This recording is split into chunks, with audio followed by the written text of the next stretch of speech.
Alléluia. Alléluia. Alléluia. Alléluia. Est-ce que vous aviez le son, s'il vous plaît? Alléluia. C'est bon? Ça peut aller.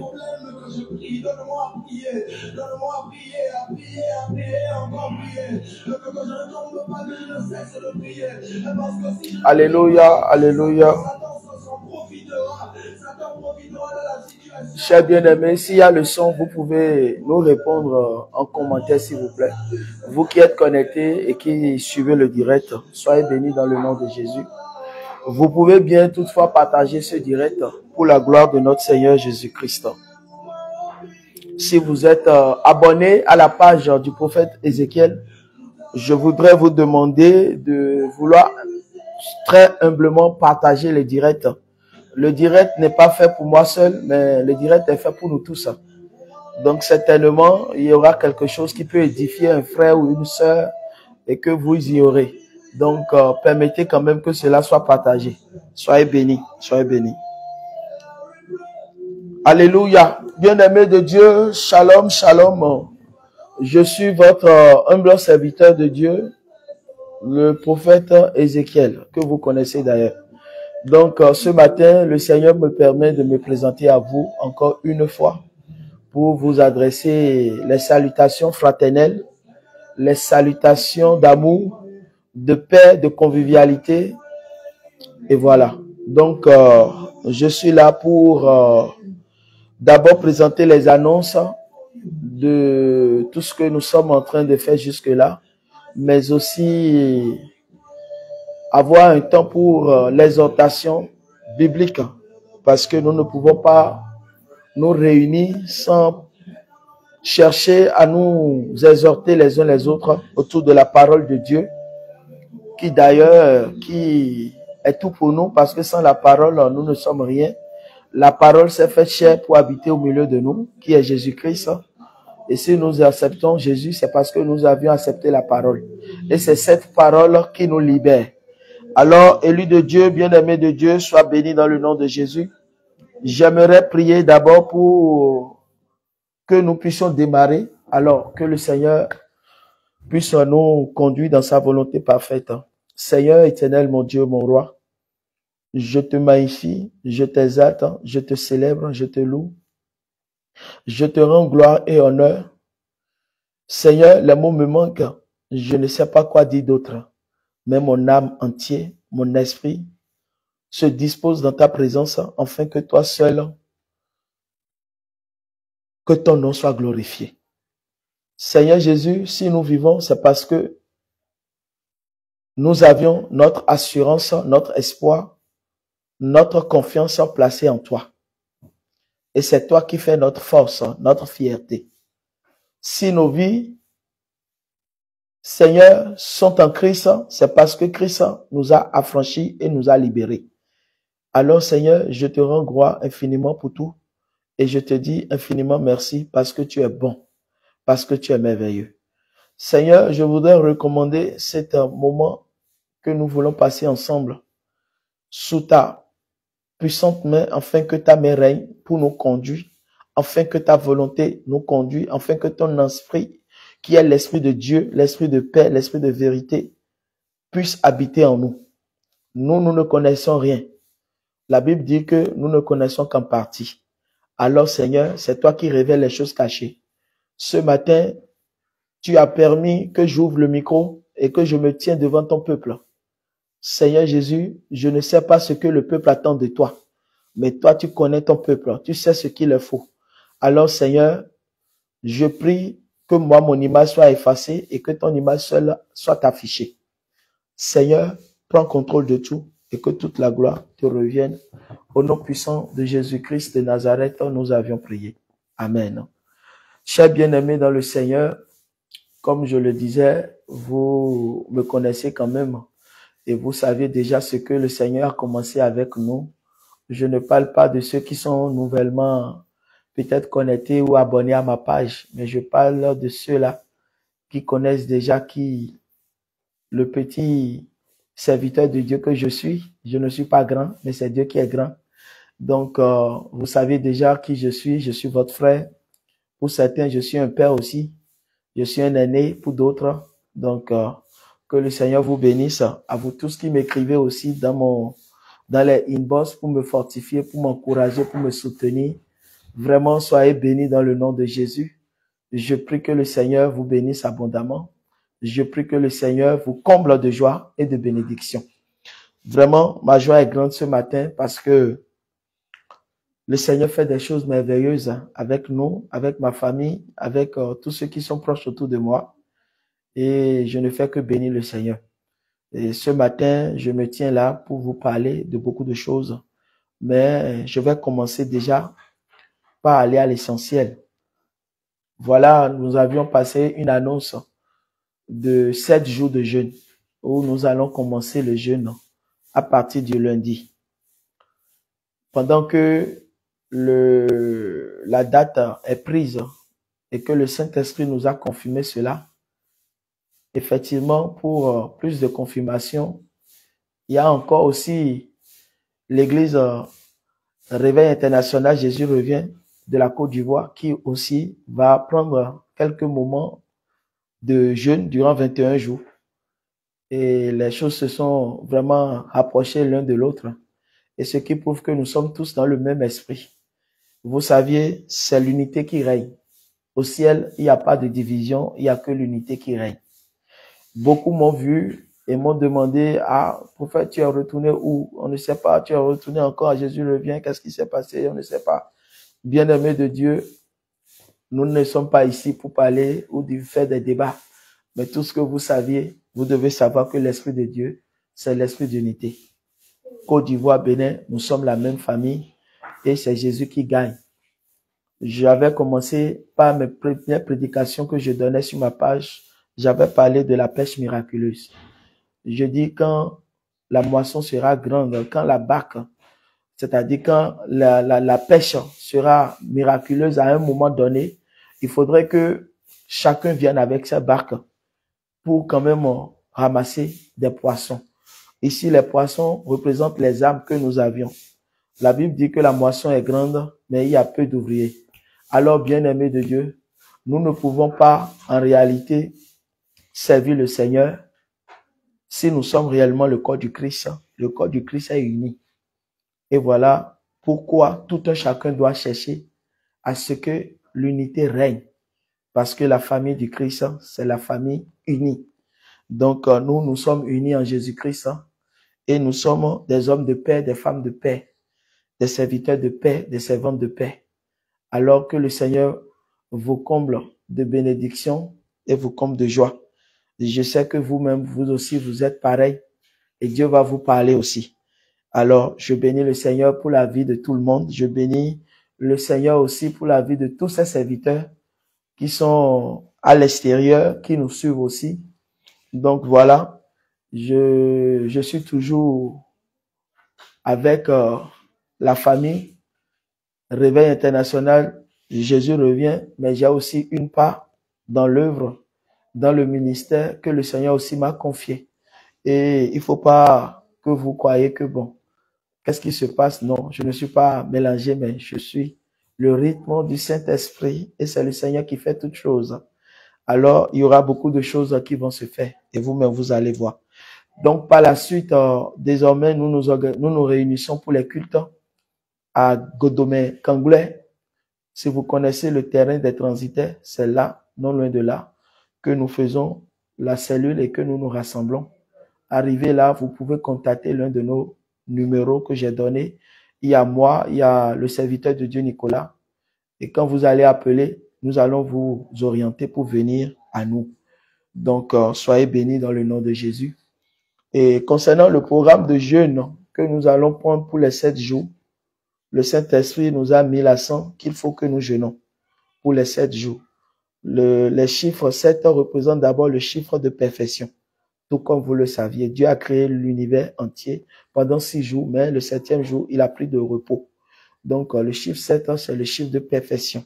Vous voyez. Donc, le Seigneur qui a voulu que nous prenions ce jeûne, il faut comprendre que ce n'est ni venant de nous-mêmes, mais c'est venant de l'Esprit de Dieu, c'est inspiré.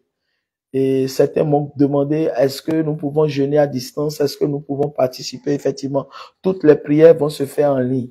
Les programmes que nous aurions pendant les 7 jours vont se faire en ligne. Il y aura des moments de prédication, des moments d'exhortation, des moments de prière, de combat et des moments d'adoration. Donc, tout va se faire en ligne par la grâce de Dieu. Le Saint-Esprit lui-même va nous conduire, va nous orienter. Donc, chacun aura quand même sa part et chacun aura quelque chose qu'il aura quand même retenu et qu'il aura reçu de la part du Seigneur durant tous ces programmes-là. Et que vous devez toutefois préparer vos témoignages et rendre vos témoignages pour la gloire de Dieu. Alors, soyez bénis. Nous sommes la famille Trompette des élus. Nous sommes aussi dans le réveil, tout comme les autres mouvements. Et nous nous rassemblons ensemble pour quand même allumer le feu partout et apporter l'évangile partout. Pendant que d'autres sont en train de travailler de l'autre côté, nous aussi, le Seigneur nous envoie aussi de l'autre côté. Donc, nous sommes plus à Tori, comme je le disais tantôt. Tori, c'est dans le sud ici. C'est dans l'Atlantique littoral. Et c'est un peu non loin de Abomey-Calavi. Et Tori, c'est une ville, hein. Ce n'est pas un village, mais quand même, quand vous entrez à Tori, Tori est vaste. Il y a aussi des villages à Tori. Et nous sommes plus entrés dans les villages, là où le Seigneur nous envoie. Et c'est là-bas où nous allons désormais implanter notre première église, l'église Trompette des élus. Je voudrais que vous ovationnez le Seigneur pour cette bonne nouvelle que le Seigneur a accomplie pour nous au nom de Jésus-Christ. Que toute la gloire revienne au Seigneur. Donc désormais, on pourra dire que l'église Trompette des élus existe à Tori. Et quand vous venez, vous allez nous rencontrer et vous allez aussi adorer Dieu avec nous. Donc, voilà déjà la nouvelle que je viens vous donner. Les 7 jours sont placés sous le thème de la marche des croyants. La marche des croyants. On aura à décortiquer, on aura à donner beaucoup d'exhortations, de messages poignards pour réveiller la foi des gens. Parce que certaines personnes sont en train d'affaiblir dans la foi, d'autres sont en train de rétrograder, l'esprit de rétrogradation. Donc, il faudrait que nous nous réveillons pour que le feu ne soit pas éteint, mais que le feu reste allumé. Parce que Christ en nous, l'espérance de la gloire. Donc, Christ dans vos familles, Christ dans vos foyers, c'est ça le réveil. Donc, que le Seigneur soit avec vous dans vos maisons, dans vos familles. Toutefois, si vous aviez des informations, vous pouvez nous appeler aussi, nous allons vous répondre. Mon numéro est là, le numéro de mon épouse aussi est là. Donc, voilà. Nous avions aussi une équipe d'évangélisation. L'équipe d'évangélisation, désormais, sera plus présente sur les lieux pour que nous puissions passer de maison en maison, de porte à porte, annoncer l'évangile, pour que nous puissions aller dans les lieux publics, les lieux, les places, les marchés, à tout endroit où le Saint-Esprit va nous orienter, même les collèges, les établissements, pour apporter l'évangile, parce que c'est ça le Seigneur veut. Donc, si toutefois vous aussi, vous avez un appel qui doit aller dans ce sens, vous devez commencer par l'œuvre d'évangélisation. Donc, ne restez pas toujours derrière, faites un effort, venez vers nous, nous allons vous orienter par l'aide du Saint-Esprit. Nous aussi, nous ne connaissons pas grand-chose, mais le Saint-Esprit est capable de nous orienter et nous aussi, nous allons vous servir de modèle pour vous orienter. Donc, voilà ce que je peux vous dire. Toi qui as reçu l'appel de Dieu, toi qui as reçu l'appel du ministère et qui ne sais pas comment tu vas débuter le ministère, effectivement, tu as besoin de commencer avec l'évangélisation. Et tu ne peux pas te lever pour évangéliser comme ça. Il faut que tu passes par quelqu'un, sous quelqu'un, pour que cela puisse être quelque chose de favorable pour toi, pour que tu puisses comprendre les atouts, les avantages, les conséquences et tout après. Donc, je sais que notre Dieu est fidèle et il va te bénir, il va t'aider. Ne regarde pas forcément qu'il faut disposer des équipements, qu'il faut avoir tous les équipements avant de commencer, non. Nous n'avions pas tous les équipements, mais nous savons que le Seigneur est capable de nous donner les équipements. Nous allons commencer même avec la bouche, sans mégaphone. Nous allons commencer comme ça. Même sans traiter, nous allons commencer comme ça. Et Christ va se glorifier. À partir du moment où nous ne sommes pas des sourds-muets, à partir du moment où nous avions la bouche, nous avions la langue, nous avions les lèvres, nous arrivons à véhiculer, à parler, à articuler les mots, le Seigneur va sentir que il y a des serviteurs sur la terre. Le diable même va trembler parce qu'on va parler de Jésus partout. Et Dieu lui-même sera fier. En ce moment, il va nous donner tous les moyens qu'il faut. On va prendre des gros moyens même pour aller encore plus au-delà de ça, pour évangéliser pour le Seigneur, organiser des croisades, aller dans les chaînes, sur des stations radio, parler. Oh, vraiment, le Seigneur va faire quelque chose, bien-aimé. Nous sommes fous de Jésus. Et cette folie, je viens te la contaminer aussi ce matin. Et je veux que toi-même, tu attrapes cette folie de Jésus pour que ta vie soit rayonnante de gloire. Alléluia. Donc, sans plus tarder, je vais rentrer dans le vif de mon exhortation que j'ai préparée ce matin. Parce que moi, ce n'est pas moi qui l'ai préparé, mais c'est le Saint-Esprit qui l'a préparé. C'est le Saint-Esprit qui fait toutes choses en nous. Ce n'est ni la chair, ce n'est ni venant de la chair, mais c'est venant de l'Esprit de Dieu. Alors ce matin, j'aimerais parler du salut. Le salut par la grâce.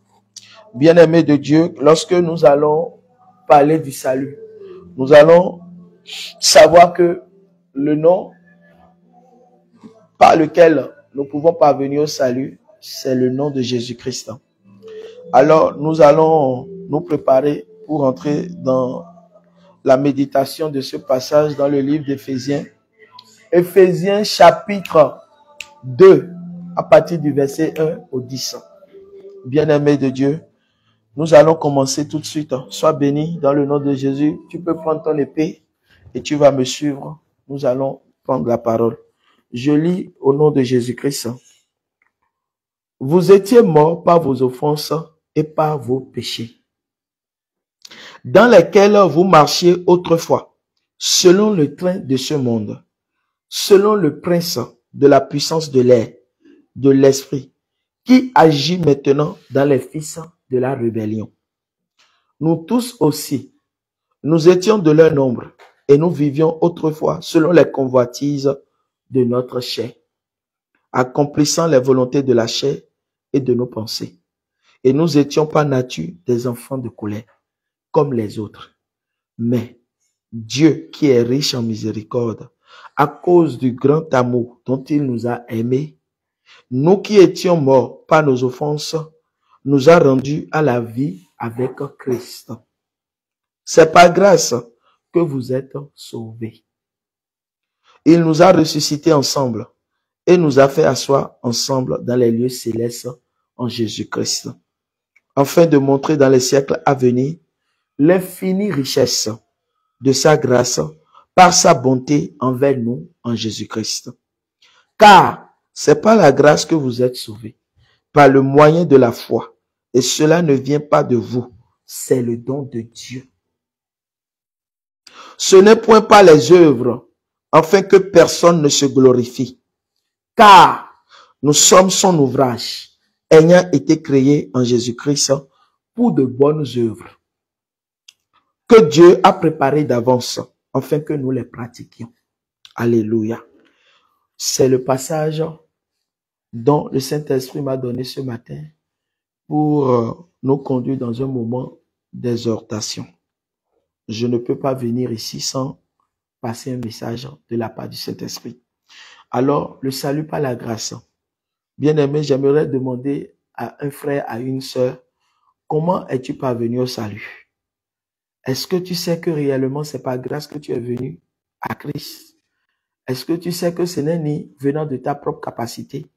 Est-ce que tu sais que ce n'est ni venant de tes propres forces, de tes propres efforts, et ni de tes propres œuvres, mais c'est le Seigneur lui-même, par son amour, par sa bonté, qui est allé te chercher. Dans le verset 10, on dit que nous sommes un ouvrage, nous sommes un instrument, nous sommes un vase, nous sommes un outil pour le Seigneur. Est-ce que tu te reconnais en tant qu'outil dans la main du maître? Est-ce que tu te reconnais en tant qu'agile dans la main du potier? Parce que Dieu dit que tu es un ouvrage dans sa main. Moi-même, je suis un ouvrage. Nous tous, nous sommes un ouvrage dans la main du Seigneur. Alors, la parole dit, vous étiez tous morts par vos offenses et par vos péchés. Qui de vous ici n'a point péché? Qui de vous ici n'a point offensé? Nous tous, on a eu à offenser des personnes. On a eu à blesser des personnes. On a eu à pécher contre des personnes. On a eu à pécher même contre Dieu lui-même qui nous a créés, notre Père. qui est dans les lieux célestes. Alors, il dit dans lesquels vous marchez. C'est l'apôtre Paul qui est en train de parler à l'église. Et il est en train d'adresser ce message d'exhortation, tout comme je le fais aussi avec vous. Et il dit, dans lesquels vous marchiez autrefois selon le train de ce monde. Celui qui n'a pas Christ vit dans le monde, mais celui qui a Christ devient ennemi du monde. C'est pourquoi on nous dit, vous êtes dans le monde, mais vous n'appartenez pas au monde. La Bible dit, vous êtes dans le monde, mais vous n'appartenez pas au monde. La Bible dit que nous ne devons pas aimer le monde. Aimer le monde, c'est porter les rudiments du monde en soi. Tu ne peux pas porter les choses du monde en toi. Tu ne peux pas porter les rudiments du monde en toi. Les convoitises, la mondanité en toi. Parce que tu dois laisser Christ vivre en toi. Tu dois laisser Christ vivre en toi. C'est ça le chrétien. Bon, aujourd'hui, lorsque nous parlons du salut, il faudrait que chacun de nous sache d'abord que c'est par grâce que nous avions été sauvés. Ce n'est ni pas la loi. Personne de nous ne pouvait respecter la loi. Toi qui me suis en ce moment, la loi, tu ne pouvais pas respecter. Tu ne pouvais pas obéir à aucune loi de Dieu. Parce que les lois étaient rapidement liées à la condamnation. Parce que si tu ne pouvais pas et que tu tombais dans les lois, tu es condamné devant Dieu. Si tu désobéis à une loi de Dieu, tu es frappé de malédiction. Alléluia. Alors, Jésus est venu pour que nous soyons soulagés. Pour que désormais, nous ne voyons plus les choses autrement, mais que nous voyons les choses en esprit. Que nous voyons les choses en esprit. Dieu a rendu la tâche facile pour l'homme, raison pour laquelle il a sacrifié son unique fils qu'il a, Jésus-Christ, afin que Jésus vienne pour donner sa vie en rançon pour nous tous, pour effacer nos péchés, pour effacer nos offenses, pour effacer tout ce que nous avions fait pour souiller le corps que nous portons qui est le temple de Dieu. Alléluia. Bien-aimés de Dieu. Ici, on dit, nous tous aussi, nous étions de leur nombre et nous vivions autrefois selon les convoitises de notre chair. Celui qui vit de la chair est guidé par la chair. Celui qui vit en esprit est conduit par l'esprit. Ce qui est esprit, ce qui est chair est chair. Lorsque nous étions dans le monde, nous étions tous dans les convoitises de la chair. Parce que le monde est lié à la chair. Le monde ne connaissait pas les choses de Dieu. Les choses de Dieu n'étaient pas trop notre fort. Ce n'était pas trop notre passion. Si on te disait de venir passer des heures de temps dans l'adoration, tu n'allais pas aimer. Mais si on te disait, viens, on va aller écouter de bonne musique, on va danser le salsa, on va danser le zouk, tu aimais ça. On va aller à la plage, on va faire quoi, tout ça là, tu aimais ces choses-là. Maintenant que tu es en Christ, Christ t'oblige à te conformer aux Écritures, c'est-à-dire à la parole. Alléluia, à la parole, tel qu'il est écrit dans la Bible. C'est pourquoi quand tu dis il est écrit veut dire que tu es en train d'amener la parole de Dieu en pratique. C'est-à-dire, tu accentues, ton âme atteste que la parole est écrite dans tel passage que Dieu a dit telle chose. Et quand tu le dis, le commun du ciel valide cela parce qu'il est écrit vraiment dans le passage. Et le royaume de Dieu aime cela. Mais le diable, lui, il est confus quand on dit il est écrit. Il est mis en trouble. Tu sèmes la panique dans son camp quand tu dis, il est écrit. Alléluia. Donc, l'homme ne vivra pas seulement de la nourriture, mais il vivra aussi de la parole. Parce que la parole aussi, c'est une nourriture pour notre âme. Alléluia. Donc, ici, nous étions tous dans ces choses-là que aujourd'hui, nous avions compris qui est contraire à la volonté de Dieu. Mais on l'aimait, on le faisait, on se donnait à ça. On se plaisait dans ça. Dans tout ce que vous connaissez, les convoitises de la chair, la mondanité, les rudiments du monde, tout ce que vous connaissez, les plaisirs, tout ça, on était dedans. Mais le Seigneur voyait que vraiment, aucun de nous n'allait être sauvé si on continuait dans ça. Mais puisque Dieu aime l'homme, Dieu aime l'humanité, Dieu veut tirer une alliance avec l'homme, Dieu veut établir une alliance avec l'homme. Il faut que Dieu envoie quelqu'un pour sauver l'humanité.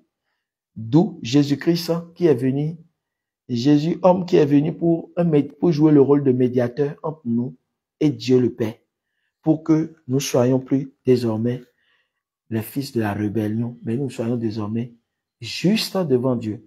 Parce que le sang qu'il a versé à la croix de Golgotha, le sang de Jésus qui a été versé, c'est le sang qui a effacé l'acte dont l'ordonnance te condamnait et me condamnait et nous a libérés.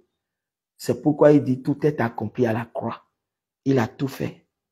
Mais toi, tu dois marcher dans la nouvelle vie, dans une nouveauté de vie, dans la nouvelle naissance, pour que la vie de Christ déborde en toi, pour que la vie de Christ t'accompagne partout.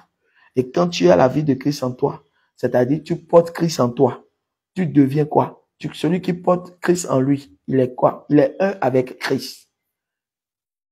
Tu deviens une hache. Et partout où tu passes, il y a la présence de Dieu. N'importe où tu es, il y a la présence de Dieu. À n'importe quel endroit, il y a la présence de Dieu. Que tu sois au marché, que tu sois au travail, que tu sois au service, que tu sois au bureau, que tu sois dans ton véhicule, dans ta voiture, que tu sois à moto, que tu sois sous la douche, que tu sois partout, tu es dans la présence de Dieu parce que tu transportes l'arche de l'Éternel. Et c'est Jésus qui l'a fait par amour, par pure grâce, par pure grâce. Alors, la volonté de la chair, nos pensées, et nous étions par nature des enfants de colère, comme les autres, parce que nous avions été rebelles. Nous n'avions pas accepté l'évangile, nous avions tourné dos à Dieu. Et quand nous avions tourné dos à Dieu, nous avions endurci nos cœurs. Nous avions fermé nos oreilles. Nous avions fermé nos yeux pour ne pas voir la vérité. Pour toi, en ce moment, la vérité était prise comme le mensonge. Tu pouvais prendre le mensonge et dire que c'est la vérité. Ce qui n'est pas vrai chez Dieu. Alors, ici, la Bible dit, mais Dieu qui est riche en miséricorde. Donc, il y a la miséricorde de Dieu, il y a la grâce de Dieu. Dieu qui est riche en miséricorde, à cause du grand amour dont il nous a aimés. À cause du grand amour dont il nous a aimés. Ce n'est ni à cause de toi. Hein. Toi, tu ne comptes pas. Toi, tu n'es personne d'ailleurs. Mais c'est à cause de son amour à lui-même. Parce qu'il a envoyé son fils par amour. Maintenant, lorsque la Bible dit, à cause du grand amour dont il nous a aimés, nous qui étions morts par nos offenses, parce que la mort attire, le péché attire la mort. L'âme qui pêche, c'est l'âme qui mourra. Mais Jésus est venu pour redonner vie. C'est pourquoi lorsqu'il est mort, il est ressuscité. Alléluia. Lorsque vous allez aux eaux de baptême, on vous plonge dans l'eau. Maintenant, on vous ressort de l'eau, n'est-ce pas? Vous ne restez pas sous l'eau, mais on vous sort de l'eau. C'est l'action d'immerger. On te plonge, on te ressort. On te plonge, on te sort. On te plonge, on te sort. Alléluia. Ce qui veut dire mourir avec Christ et ressusciter avec Christ. Tu meurs une fois. Tu ne meurs pas deux fois. Une seule fois. Tu meurs avec Christ, tu ressuscites. Parce que Jésus est mort, il est ressuscité. Une seule fois. Alléluia. Donc, la Bible dit, nous a rendus à la vie avec Christ. C'est par grâce que vous êtes sauvés. Cet acte, c'est un acte symbolique. Lorsque tu passes aux eaux de baptême, tu es en train de nouer alliance avec Dieu. Tu es en train de rentrer dans l'alliance de Dieu. Et tu deviens désormais un enfant de Dieu. Et tu ne peux plus te comporter comme un rebelle. Parce que Christ t'a affranchi et t'a libéré. Donc tes pensées qui étaient captives, il va commencer par renouveler ton intelligence. Il va commencer par éclairer ton intelligence, ton esprit. Ce que tu ne voyais pas ou ce que tu ne comprenais pas, tu vas commencer par comprendre. Il va réveiller ton esprit, ton âme. Il va réveiller tes dons, tes facultés. C'est-à-dire, il va réveiller beaucoup de choses en toi. Et tu vas commencer par expérimenter certaines choses spirituelles. Alléluia. Et cela vient dans la vie de tous ceux qui ont passé par là. Enfin de montrer, il dit, il nous a ressuscités ensemble et nous a fait asseoir ensemble dans les lieux célestes en Jésus-Christ. Jésus, lorsqu'il a quitté sa mission et il est revenu, il est apparu aux disciples, il est monté vers le Père et il est parti pour nous préparer une place. Aujourd'hui, là où Jésus est parti, Jésus voudrait que toi aussi tu viennes là-bas. Jésus t'a réservé une place. Et il veut que toi-même tu viennes là-bas. Pour que toi-même tu sois aussi à la table des noces. Pour que toi-même tu sois là le jour de ce rassemblement. Pour que tu puisses rendre gloire au Seigneur Jésus. Pour que tu puisses juger le monde. Parce que c'est nous qui allons juger le monde. Alléluia. Donc c'est une responsabilité, une lourde responsabilité, un grand engagement que tu es en train de prendre avec le Seigneur. Et cette alliance, tu dois veiller pour que rien ne vienne briser cette alliance entre toi et ton Dieu. Parce que ton Dieu, il est un Dieu jaloux. Vous saviez, le rôle du prophète, c'est de parler de Jésus. C'est de démontrer qui Jésus est réellement. C'est d'annoncer l'évangile. Mais l'évangile de façon révélée. Pas dans la lettre. C'est d'amener le peuple de Dieu à connaître le Dieu qu'il adore. C'est d'amener le peuple de Dieu à aimer Dieu. Alléluia. Parce que Dieu parle et il utilise toutes les manières, tous les moyens possibles pour parler à l'être humain. Mais c'est l'homme, ce sont les êtres humains, les hommes qui ne prennent point garde à ce que Dieu leur dit. Alléluia. Donc, pour continuer, il dit, afin de montrer dans les siècles à venir l'infinie richesse de sa grâce par sa bonté envers nous en Jésus-Christ. En Jésus-Christ, nous avions eu le salut. En Jésus-Christ, nous avions été sauvés. Car c'est par la grâce que vous êtes sauvés, par le moyen de la foi. Lorsque nous disons que c'est par la grâce que vous êtes sauvés, il faut comprendre que d'abord, votre foi, vous l'aviez mis en évidence. Lorsque vous êtes quelqu'un et sur le terrain d'évangélisation, on vous croise, on vous dit Jésus vous aime. Vous ne comprenez pas. Le bien-aimé commence par vous présenter son témoignage. Peut-être que vous aviez un mal en vous et que vous aviez besoin que le Dieu qu'il adore, le Dieu dont il vous parle, que ce Dieu agit pour que vous voyez qu'il est capable. Effectivement, le serviteur de Dieu prie pour vous et vous aviez été touché. Et sur le champ, vous dites que non, son Dieu est formidable. Ça veut dire que son Dieu est véritablement le vrai Dieu. Et vous acceptez sur ce Dieu-là. Bien-aimé, regardez comment Dieu s'est révélé à vous et regardez comment Dieu vous a sorti. Et Dieu va marcher avec vous. Et tout ça va se faire selon un rythme, selon un processus. Ce n'est pas de façon violente, ce n'est pas de façon brusque, mais c'est de façon sage. Et Dieu va commencer par aller avec vous, avec vous, avec vous, avec vous. Lorsque nous commençons et que nous venons au milieu des enfants de Dieu et que nous commençons par expérimenter la foi. La foi d'abord, c'est de croire. Croire que Dieu existe. Croire que Jésus-Christ est venu sur la terre pour toi et qu'il a donné sa vie pour toi et qu'il est mort pour toi. Donc, lorsqu'on te confesse Jésus, on te demande, est-ce que tu crois qu'il y a un Dieu qui existe? Bien-aimé, tu dois croire que Dieu existe parce que Dieu, il existe vraiment. Et quand tu vois la nature, tu vois que Dieu existe. Quand tu vois les réalités que nous avions dans le monde entier, toi-même, tu vois que Dieu existe. Et tu ne peux pas nier cela. Toi-même, personnellement, tu es un exemple palpable que Dieu existe parce que tu as un témoignage vivant pour Dieu. Tu dors, tu respires. Mais d'où vient la respiration? Tu as les yeux, tu vois, mais d'autres ne voient pas. Qui t'a rendu voyant? Qui t'a donné la vue? Et que tu ne peux pas dire merci à Dieu. Ok. Donc, toute personne qui est créée sur cette terre et qui se reconnaît en tant que créature de Dieu doit pouvoir reconnaître que c'est un Dieu qui l'a fait. Et ce Dieu s'appelle Jésus-Christ. Alors, lorsque nous avions mis notre foi en Jésus et que la parole a commencé par pénétrer notre âme, notre esprit, c'est la parole qui commence par purifier notre pensée.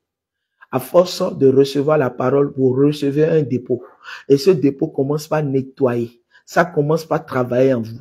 Ça commence par vous transformer. Si vous n'aviez pas la crainte de Dieu, aussitôt, quand vous écoutez la parole, la crainte de Dieu commence par naître en vous. Ça commence par grandir en vous. Et c'est comme ça, vous arrivez à un niveau où plus rien ne peut vous effrayer. Plus rien ne peut vous sortir de la foi. Parce que vous avez fait une marche avec le Seigneur. Bien-aimé de Dieu. Et cela ne vient pas de vous, hein. Ce n'est pas né de vous-même. Mais c'est Dieu qui a fait son choix. Donc, tu es le choix parfait de Dieu. Je suis le choix parfait de Dieu. Nous sommes plus de milliards sur la terre. Ou bien, mais toi, tu es privilégié parce que Dieu t'a choisi. Pas parce que Dieu ne veut pas choisir aussi les autres, hein. Dieu a aussi un plan pour eux. Mais Dieu veut te prendre par toi pour aller les chercher. Parce qu'il sait que si toi, il arrive à t'attraper facilement pour avoir les autres, ça ne coûtera rien. Ton témoignage suffira rapidement pour que les autres viennent. Imagine, tu étais dans le braquage et tu étais un vrai braqueur. Tu as braqué même des gens. Et un jour, Jésus a frappé à ta porte. Quand Jésus frappe à ta porte, mon frère, tu ne peux même pas te cacher. Il frappe à ta porte, il dit, il a besoin de toi. C'est comme l'anneau attaché qu'il dit, allez me détacher l'anneau. Vous voyez, il a besoin de toi, le maître en a besoin. Et quand il frappe à ta porte, c'est qu'il a besoin de toi. Il veut faire de toi son serviteur. En ce moment, est-ce que tu peux venir allumer le braquage? Tu vas oublier le braquage. Si c'était les hommes que tu braques maintenant là, on va t'équiper, tu vas braquer les démons. Ce que tu vas braquer, tu ne vas plus braquer l'être humain qui est ton frère. Mais c'est les démons, les esprits dans les lieux célestes, dans les lieux arides, dans les lieux, les forteresses, les dominations. Ok. C'est eux que tu vas combattre maintenant et tu vas les braquer. Tu seras un instrument de gloire, une puissance que Dieu va utiliser et Dieu va déverser son onction sur toi. Mais quand tu es venu dans le braquage, on t'a parlé de Jésus, on t'a enseigné, tu as reçu les messages. Et quand tu écoutes les messages, cela commence par remonter dans ton cerveau. Cela commence par remonter dans ton intelligence. Et Dieu lui commence par travailler. C'est-à-dire, une fois quelqu'un a parlé à tes côtés, tu as entendu le message. Le Saint-Esprit va commencer par arroser une semence. Et ça va commencer par germer dans ta vie. Jusqu'à ce qu'il y ait une transformation. Parce que quand je pousse une graine et que je sème quelque chose, j'arrose. Ça, plus tard, ça doit faire quoi? Ça doit germer, ça doit donner un fruit. Et c'est comme ça, toi-même, ta vie a commencé par donner un fruit. Et on a vu les résultats. Donc, ça dit que ce n'est ni venant de toi-même, mais c'est le don de Dieu. C'est Dieu qui t'a fait don. C'est Dieu qui a fait ce choix. C'est Dieu, par sa grâce, par son amour, t'a choisi, t'a localisé. Il dit, ce n'est point pas les œuvres, afin que personne ne se glorifie. Donc, si tu étais capable de te sauver toi-même, tu allais te glorifier déjà. Tu allais te glorifier Dieu. Tu n'allais pas croire que Jésus a fait quelque chose pour toi. Tu vas dire, non, Jésus n'a rien fait pour moi. Hein. C'est moi-même, j'ai versé mon sang. Mais voilà que Dieu t'a défié. Et Dieu t'a montré. Ce n'est pas tes œuvres qui t'ont sauvé, mais c'est lui, par son amour, par sa grâce, qui t'a sauvé. Alors que personne ne se glorifie. Je ne dois pas me glorifier parce que je ne suis rien sans Christ. Toi aussi, tu ne dois pas te glorifier parce que tu n'es personne sans Christ. Nous sommes tous ce que nous sommes à cause de qui? À cause de Christ qui nous a fait. Alléluia. Alors, bien-aimé, pour terminer, le verset, son ouvrage. Tu es un ouvrage. Quand tu es un ouvrage, c'est-à-dire que tu deviens un instrument dans la main de Dieu. Ayant été désormais, il faut qu'on voit dans tes mains les traces que tu dois laisser. Tu dois laisser de bonnes œuvres. Tu dois aimer, te donner, t'accrocher à de bonnes œuvres. Il y a les bonnes œuvres, il y a les mauvaises œuvres. Les bonnes œuvres sont pour Dieu. Les mauvaises œuvres sont pour l'ennemi. Donc, il faut que désormais tu t'investisses beaucoup plus dans les bonnes œuvres parce que c'est là où Dieu veut te voir. Les bonnes œuvres, vous le connaissez déjà. Avoir le fruit de l'esprit, pratiquer la générosité, avoir le don de libéralité, être sociable, aider les autres, aller vers les autres. Voilà un peu, beaucoup de choses. Soutenir les faibles, voilà.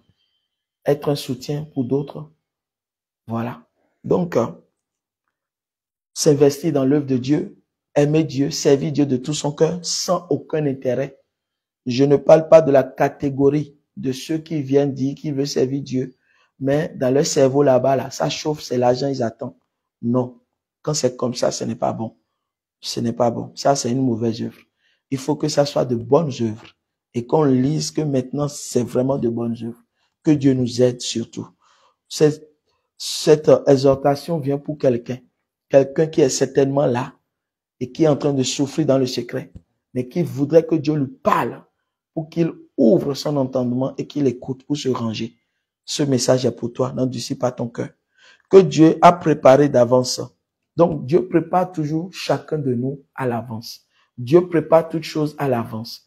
Rien ne vous arrive de façon surprenante. Dieu vous prépare toujours à l'avance. Tout ce que vous allez vivre sur cette terre, Si vous avez vraiment un esprit disposé et que vous aviez un cœur dégagé et que vous aimez la présence de Dieu, Dieu est capable de vous révéler les choses qui vont se suivre les uns les autres pour que vous ne soyez pas troublés et que vous ne soyez pas certainement confus parce qu'il est Dieu. Quand on parle, il entend. Quand on lui pose des questions, il répond. Alors, pour de bonnes œuvres que Dieu a préparées d'avance, afin que nous les pratiquons. Et Dieu a préparé toutes ces bonnes œuvres, pourquoi? Pour nous. Si toi-même tu es sauvé aujourd'hui, tu dois sauver les autres. Allez voir les prisons. Les gens sont en train de souffrir dans les prisons. Allez voir les maternités. Les gens sont en train de souffrir dans les maternités. Allez voir les petits-enfants. Les petits-enfants sont en train de mourir comme ça. Allez voir partout. Il y a des gens qui sont vraiment dans des situations qui ont certainement besoin de vous. Et le Seigneur vous a préparé pour ça. Ça te dit que si Dieu t'a préparé à ça, il t'a donné la capacité de le faire. Pourquoi ne le fais-tu pas? Il faut que ce matin, tu te réveilles pour que tu puisses le faire. Parce que la parole dit, afin que nous les pratiquons. Nous devons les pratiquer. On ne l'attend pas seulement et puis on laisse ça, on va aller se coucher, non. On entend ça et on dit, Seigneur, j'ai écouté maintenant, aide-moi à me relever. Aide-moi pour que je puisse accomplir ta volonté telle que tu le veux. Bien-aimé de Dieu, voilà un peu ce matin notre exhortation, là où on va s'arrêter pour le moment. Que le Saint-Esprit prenne contrôle de tout. Je voudrais prier pour toi, bien-aimé, qui me suit en ce moment. Que l'Éternel soit avec toi partout où tu iras. Que Dieu soit ton protecteur, qu'il soit ton ami fidèle, parce qu'il est l'ami fidèle. Hein. Tu vas chercher ami fidèle, tu ne vas pas trouver, c'est Jésus seul. Alors qu'il soit toujours ton ami fidèle, qu'il demeure avec toi et que toi-même tu demeures en lui. Que ensemble vous ne formez qu'un. Que la paix de Dieu soit sur toi. Que le Seigneur enlève toute inquiétude, toute amertume, toute douleur, toute souffrance de ta vie. Longtemps, ta vie était devenue une vie de retard, une vie de recul, une vie de rejet, une vie d'abandon. Ce matin, le Seigneur va se souvenir de toi. Pendant que le Seigneur a permis que le micro me soit donné pour que je parle et qu'il me saisit pour parler, ce n'est pas moi, mais c'est Dieu. Dieu est en train de changer ton décret, le décret qu'ils ont pris sur toi dans le monde des ténèbres. Il est en train de révoquer le décret et il est en train d'écrire une nouvelle histoire sur toi. Et je sais que l'Éternel va te surprendre et il va faire de grandes choses avec toi. N'aie pas peur, reste confiant et prospère. Reste confiant et persévère. Reste confiant et aie la foi. Tiens bon, car le Seigneur est avec toi. Rien ne t'arrivera. Il dit, nul ne tiendra devant toi tant que tu vivras. Ils te feront la guerre, mais ils ne te vaincront jamais. Donc, l'Éternel est avec toi, il est ta force. Il te protège partout, il te guide. Il est ta lumière, il t'éclaire. Il est celui qui te protège même quand tu es là et que tu te sens abandonné, rejeté de tous. Jésus est là. Quand même tout semble être confus devant toi, fléchis genoux, commence à l'invoquer, il descend, il te parle et ton âme est apaisée. Alors que le Seigneur Jésus-Christ te bénisse abondamment. Je prie pour toi que Dieu soit ton restaurateur, qu'il soit ton consolateur, qu'il t'accorde la paix dont tu as besoin, qu'il t'ouvre les portes de bénédiction, afin que tu puisses accomplir sa volonté, qu'il t'aide et qu'il te soutienne dans la marche. Là où tu es faible, je prie que l'Éternel change et convertit tes faiblesses en force, pour que tu sois rempli de force maintenant même au nom de Jésus.